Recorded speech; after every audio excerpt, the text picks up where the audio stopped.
few days ago, Disney dropped the Season 2 trailer for Star Wars Resistance, which not only of course teased for some of the new characters, stories, and events that will be introduced to take place in that season, but as well making a surprise statement at the same time, making it quite clear that Season 2 will be the epic conclusion to Resistance. And well, it seems quite a lot of people took that one sentence and literally ran with it to fuel their anti-Disney narrative. Now, to make things clear of where I'm coming from, I was never a fan of Resistance to begin with. Since I saw the first trailer of it, I didn't like what I was seeing. I wasn't buying into the animation of the show, the premise, and most importantly, the goofy nature of it all.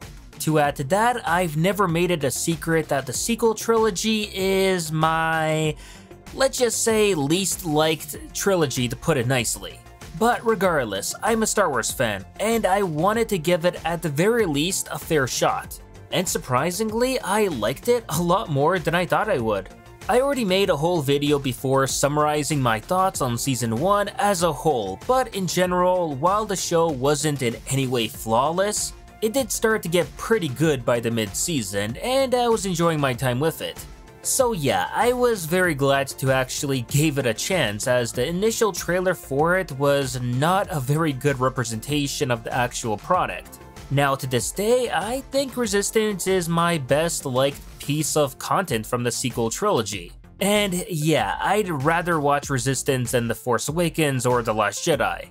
And from what we've seen so far, Season 2 looks like a huge step up, as one of my nitpicks from Season 1 was that too much of the time was spent aboard the Colossus, while in Season 2 it looks like we're going to be traveling from planet to planet in search of a new home for the Colossus. So that's nice, and not only that, but because of Tam's involvement with the First Order, then we're also gonna get a chance to see more from their perspective this time around, which I'm also excited for. But it doesn't end there, as Season 2 will also be adding a lot more much needed depth and world building that the sequel trilogy so desperately needs. Thanks to Resistance, it looks like we may finally get to see the First Order have their very own bomber, which fortunately doesn't look like it's gonna be an Imperial copy and paste.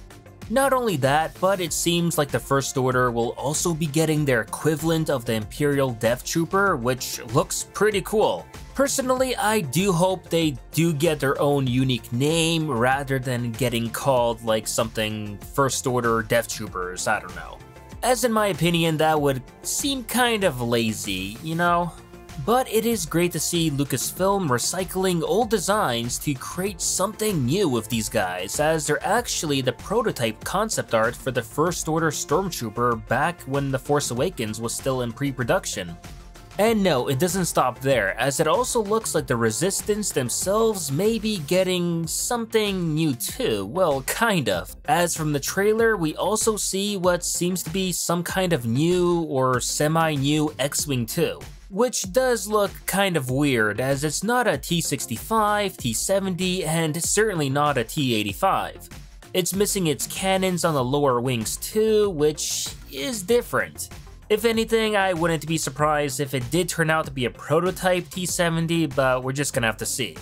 Another thing which I do like what I'm seeing in Season 2 is that it's gonna be adding a few nice touches of fan service as well. For example, the Hitachi Bounty Hunter helmet that we see in the trailer is actually directly inspired from the 2003 Clone Wars Micro series. Even though that series isn't canon, but with the helmet now showing up in Resistance, then now that makes the helmet canon. Same goes for the First Order technician outfits that we see Kaz and Nico dressed up in, which most likely is going to be an undercover mission to help recover Tam from the First Order, at least that's what I'm guessing. But those outfits that they're wearing are taken straight from the Matt the Radar Technician SNL sketch, which now officially makes the technician outfit canon, and that's just awesome to see. Funny enough, Bobby Monahan was in that SNL sketch, and he's also a voice actor on Resistance, so it wouldn't surprise me the least bit that maybe he played a role in making this happen.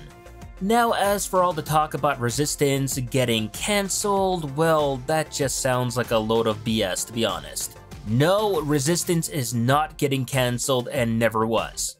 I have no idea where people even got this idea from. It's almost like they have no concept of what getting cancelled even means. Now, a lot of that is stemming from Season 2 being the last season for the show, which I should remind everyone never was expected to have a long lifespan to begin with. Heck, I even made a video about that ages ago before Season 1 even came out, saying that because of how the show's story was structured and that Dave Filoni wasn't even really working on it, then Resistance's future was quite clearly never an intended long one.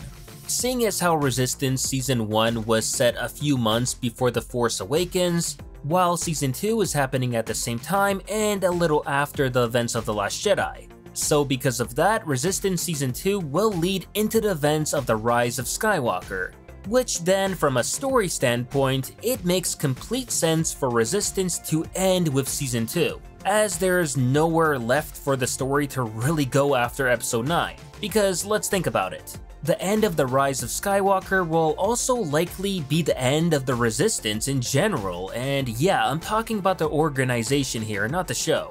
Whichever way the conflict between the Resistance and the First Order ends, then there's probably not gonna be a need for a Resistance post Rise of Skywalker. They'll either have won and freed the galaxy from the First Order's tyranny and therefore no longer need to, resist. Or they'll lose and be completely wiped out from existence. Of course, the first option is far more likely to happen, but either way, it doesn't matter in the end. The Resistance as an organization becomes irrelevant after Rise of Skywalker, and thus essentially making a Resistance Season 3 equally as irrelevant. Not to mention, if Resistance was truly cancelled, then we wouldn't be even getting an epic conclusion to the series. Because guess what? Those generally don't happen for shows that get cancelled. When you get cancelled, it's not planned and thus you stop working on the show. The Clone Wars is a perfect example of this. That show was cancelled by Disney and Filoni never got to show his epic conclusion that he wanted.